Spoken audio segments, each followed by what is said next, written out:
Have you ever watched or read something with a power system you really liked or connected with?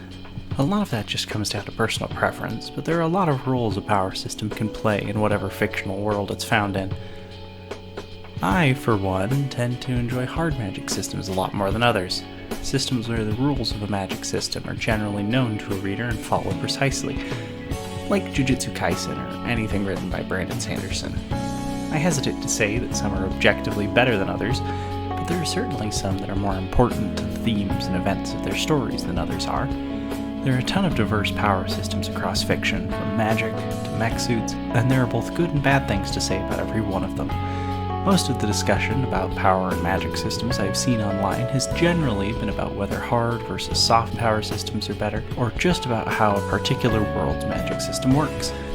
The distinction between hard and soft magic or power systems is quite muddy if you really look at it thoroughly, so I'm not particularly interested in exploring the nuance there. Additionally, I'm sure I'll make other videos discussing specific power systems and their mechanics, but that's not the point of this video. Rather, I'm more interested in the function a magic or power system plays in the story or world it shows up in.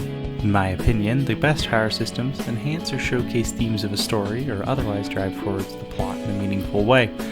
When magic is used as mere set dressing, only really in the story to create an aesthetic, I find that it's far less impactful. For example, in Avatar: The Last Airbender, bending is a core part of the story. There are rules behind its use, of course, but its more important function is how it relates to the themes of balance. Each form of bending has its quirks, and those quirks are reflected in the characters who are able to bend each element. Thematically, each type of bending is connected to character traits, both good and bad for each element. Throughout his journey, Aang has to find balance, both in bending each element and in himself. Though separate and often at odds with each other, the four nations in the world of Avatar are brought together through the avatar of each age, just as the four elements are unified in them as well. Avatar is really one of the most elegant examples of a theme being enhanced through a power system. There are many other examples of this kind of storytelling. In Frieren, Beyond Journey's End, the emphasis on familiarity with magic leading to greater power helps us view the gap between elves and humans, and more intimately understand the reason why the age of humanity is on the horizon. Any magic elves learn or invent will always be new to them, secondary in some sense. Humans, on the other hand, can grow up with the newest generation of magic. They may only live a mere 80 to 100 years or so, but the magic they grow up with becomes a second nature to them.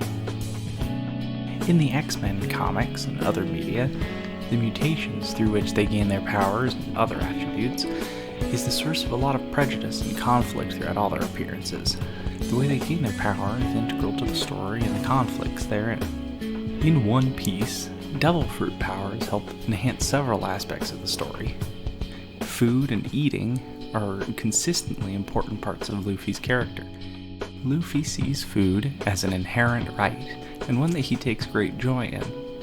It becomes somewhat of a joke to the community later on, but sharing a meal with Luffy is the one surefire way to make sure that he will be allies with you for life. Throughout their journey, we see many examples of people in power restricting access to both devil fruits and food, in both cases as a way to hold power over the people. Additionally, people who eat devil fruits are hated by the sea, which they can no longer swim in. Similarly, pirates are hated by the world government and can no longer travel freely without a fight. The sea and the world government oppress those who stray from what is seen as the natural order. Of course, all of this is merely my interpretation of these works, and could be very incorrect in places. I've got no idea if any of this was really intended or not. Maybe these authors added in all these powers as an afterthought, and never meant for it to be seen as anything deeper. I don't really think that's the case, though, and it's far more enjoyable for me to see it as intentional anyways. After all, the magic or powers found in any world can be seen constantly, whether it be through fights or simple mundane uses. It would be a massive shame if nobody used it to help drive their themes and story forward. Thank you so much for joining me today. It really means a lot that you would take some time out of your day to come and listen to some crazy ramblings about fictional stories. If there's anything you'd like me to talk about, please leave a comment down below. I'd be more than happy to take a look. You may as well hit the like and subscribe button while you're down there. It really helps out. And I will see you guys all next time.